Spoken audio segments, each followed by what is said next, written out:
Palestinian land. Palestinians who have been displaced is their land that is being sold on British soil. It is a stain on the British public and the international rule of law that this event has been allowed to go ahead today. The Metropolitan Police should have stopped it.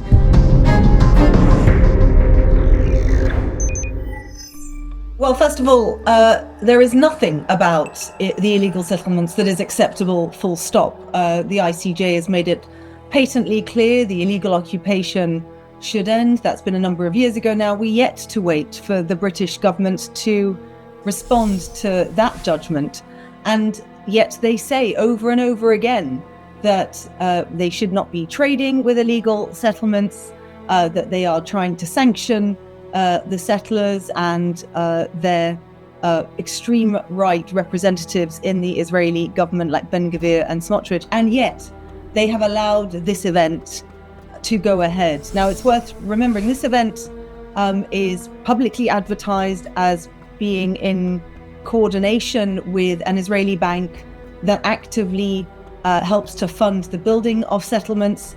And we know from the American versions of this event that it is Palestinian land. It's not anyone else's. It is Palestinians who have been displaced as their land that is being sold on British soil. It is a stain on the British public and the international rule of law that this event has been allowed to go ahead today. My understanding is that there are protests outside. My understanding is apparently there are even some protesters who managed to get inside to try and disrupt it.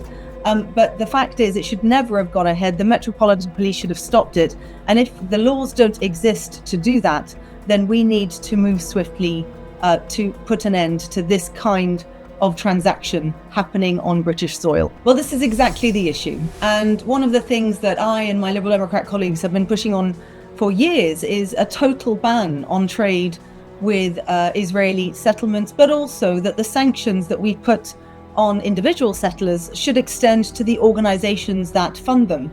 Neither of those things are things that the government seem willing to do. And actually, they hide behind, oh, it's too complicated, we can't tell. Well, if you start with a presumption of it shouldn't be allowed to happen, and it is your job, organization or person, to prove that this transaction did not in any way go to fund illegal settlements, then I think you'll find that business will bend over backwards to work out how to make sure their supply chains are done in such a way that is transparent. So I do believe that this is possible. So let's call a spade a spade. Why isn't the British government doing this? Well, of course, the geopolitics with Trump in America makes it all very difficult. I don't think that's good enough. We are better than that. We have a long-standing history in the region. I'm also part of a group who are calling on the British government to remember the part they played in the British mandate in Palestine. I'm afraid to say that it is not good enough to hide behind being scared of Trump and the Americans to stop us from doing the right thing. Those international laws that we claim to abide by were in part written by Britain in the beginning. We should be the ones upholding them and setting the standard, not cowering in the corner as we are currently.